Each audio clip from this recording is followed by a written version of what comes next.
Introduction. Tarun, do you know how far is our school from home? I don't know how far is it. It is 3.2 kilometers. Oh, 3.2 kilometers. You mean 3 kilometers, right? No, Tarun, it is more than 3 kilometers. I don't understand point 2 here. What is it? Well, 3.2 lies between 3 and 4. And we call the number after the point as a decimal number. Basically, it is a part of a whole number. Children, in this lesson we will learn about decimals. Come along to know. Objectives. At the end of this lesson, you will be able to explain the concept of decimals, discuss the importance of using decimals in everyday life, define repeating decimals and terminating decimals, identify irrational numbers. Basically, a decimal is a part of a whole number. Look, the fraction 5 by 10 could be written as 0.5. You can easily identify a decimal by looking at the decimal point. To understand decimals, we need to learn about place value first. Imagine we have a rectangle that represents one whole object. If we divide it into 10 equal-sized rectangles, we will have 10 parts of 1, or we can say tenths. Now, if we divide those rectangles into 10 smaller rectangles, then we have 10 times 10 or 100 parts of 1, that is hundredths.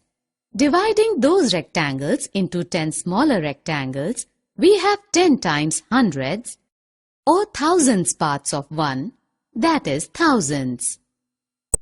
So, the fractions tenths, hundredths, thousandths are called decimal units. Well, writing the decimals is pretty easy.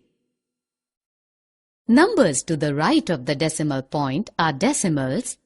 The place values are tenths, hundredths, thousandths, and so on.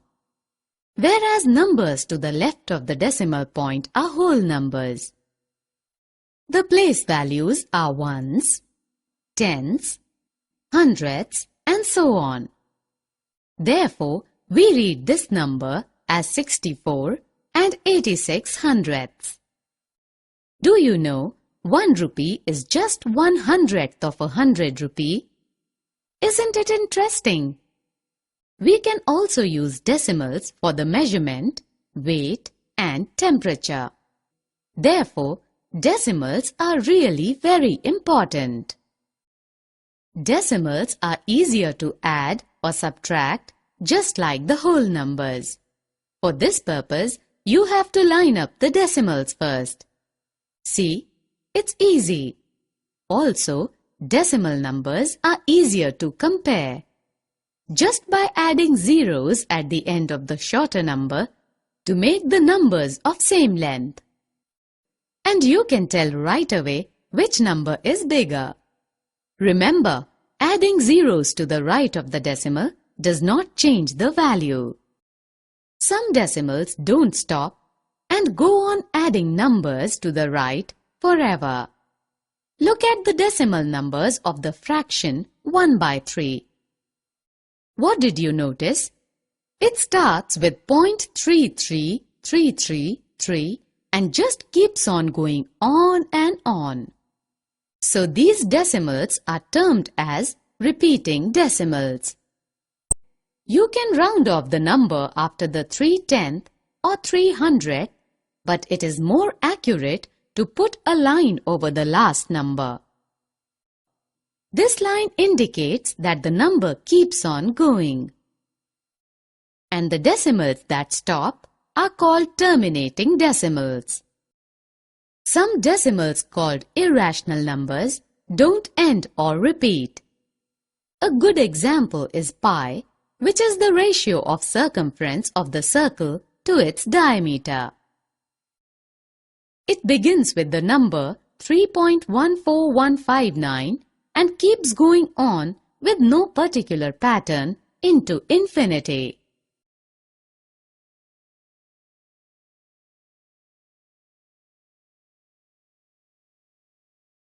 Summary. Let us summarize what we have learned. A decimal is a part of a whole number. Numbers to the right of the decimal point are decimals and the place values are tenths, hundredths, thousandths, and so on. Numbers to the left of the decimal points are whole numbers and the place values are ones, tenths, hundredths, and thousands. Decimals are used every day to talk about things like money, weight, temperature, and measurement of distance. Decimals are added or subtracted by line up the decimal points. Some decimals that don't end and never repeat their digits are called irrational numbers.